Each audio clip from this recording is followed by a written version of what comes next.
Hello medicos, welcome to Medic Talks. तो blood group की दो सिस्टम है, ABO grouping and Rh factor. ABO grouping जो Landsteiner ने डिस्कवर किया था, उसमें ब्लड ग्रुप कैसे डिसाइड होता है। आरबीसीज पे स्पेसिफिक एंटीजन होते हैं। अगर एंटीजन ए है तो ब्लड ग्रुप है ए, अगर एंटीजन बी प्रेजेंट है तो ब्लड ग्रुप होगा बी। दोनों antigen A and antigen be present है तो ब्लड ग्रुप होगा ए बी। और कोई भी एंटीजन अगर पाया नहीं जाता तो ब्लड ग्रुप होगा ओ। नाउ अकॉर्डिंग टू लैंडस्टेनर्स लॉ, जब भी कोई पर्टिकुलर एंटीजन आरबीसी पे होगा तो उसका करस्पॉन्डिंग एंटीबॉडी जो है वो प्लाज्मा में एब्सेंट होगा। तो ए ब्लड ग्रुप वाले पेशेंट में एंटी बी पाया जाएगा, बी ब्लड ग्रुप वाले पेशेंट में एंटी ए एंटीबॉडी प्लाज्मा में पाया जाएगा। ए बी ब्लड ग्रुप वाले पेशेंट के प्लाज्मा में कोई भी एंटीबॉडी नहीं होंगे और ओ ब्लड ग्रुप वाले पेशेंट में anti A and anti B ये दोनों एंटीबॉडी पाए जाएंगे। नाउ ऐसा क्यों होता है? बिकॉज सीवियर एग्लूटिनेशन रिएक्शन ना हो, इसलिए करस्पॉन्डिंग एंटीबॉडीज नहीं होते हैं। इसके अलावा दूसरी एक सिस्टम है, that is RH factor. RH factor सबसे पहले पाया गया था रिसस मंकी में और लैंडस्टेनर और वीनर ने 1939 में इसकी डिस्कवरी की थी। नाउ जिस पेशेंट के आरबीसी पे कैपिटल डी ये एंटीजन प्रेजेंट है उसको हम कहते हैं आरएच पॉजिटिव, और अगर ये एंटीजन नहीं है या एब्सेंट है तो उस पेशेंट को हम कहते हैं आरएच नेगेटिव। आरएच एंटीजन के लिए कोई स्पेसिफिक एंटीबॉडी नॉर्मली फिजियोलॉजिकली नहीं होता।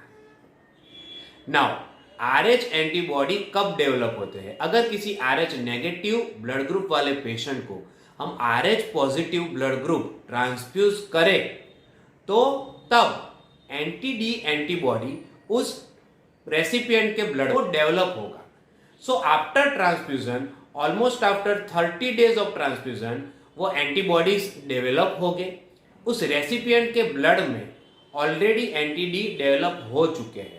अब वो क्या करेंगे कि आफ्टर डेवलपमेंट जो ट्रांसफ्यूज्ड आरबीसी जो अब भी रेसिपिएंट के ब्लड में है उसके साथ ये anti D antibody transfuse RBC पे रहे कैपिटल डी एंटीजन के साथ प्रोसेस करेंगे और एग्लूटिनेशन रिएक्शन पाया जाएगा। बट ये जो रिएक्शन होगा उसकी सीवियरिटी थोड़ी कम होगी। लेकिन अगर इसी आरएच नेगेटिव वाले पेशेंट को फिर से आरएच पॉजिटिव ब्लड ग्रुप हम चढ़ाते हैं, ट्रांसफ्यूज करते हैं, तो क्या होगा? आरएच नेगेटिव में एंटी डी डेवलप हो गए हैं, ये एंटी डी लाइफ टाइम रहेंगे उसके प्लाज्मा में। तो जब आरएच पॉजिटिव ट्रांसफ्यूज करेंगे तो एंटी डी और capital D antigen of the donor, इस दोनों के बीच में प्रक्रिया होगी, एग्लूटिनेशन रिएक्शन आएगा और सीवियर ट्रांसफ्यूजन रिएक्शन पाया जाएगा। नाउ एक ऐसी और कंडीशन है, if a mother is Rh negative and her fetus is Rh positive, इस फीटस को जो पॉजिटिव कैपिटल डी एंटीजन मिला है वो अगर फादर की साइड से मिला है तो क्या होगा? तो जनरली क्या होता है कि फीटस का ब्लड जो है उसके जो कैपिटल डी एंटीजन है वो प्लासेंटल बैरियर क्रॉस करके मदर के ब्लड में नहीं जा पाते।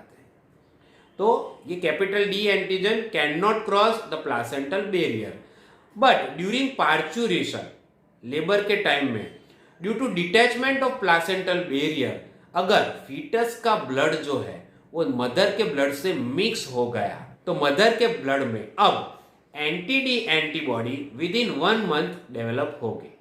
नाउ ड्यूरिंग दिस प्रोसेस जो बच्चे ने जन्म लिया है उसके ब्लड में एंटी डी आया नहीं है, मिक्स नहीं हुआ है, इसलिए इस प्रेगनेंसी में कोई भी दिक्कत नहीं होगी। आफ्टर प्रेगनेंसी बच्चे में भी कोई दिक्कत नहीं होगी।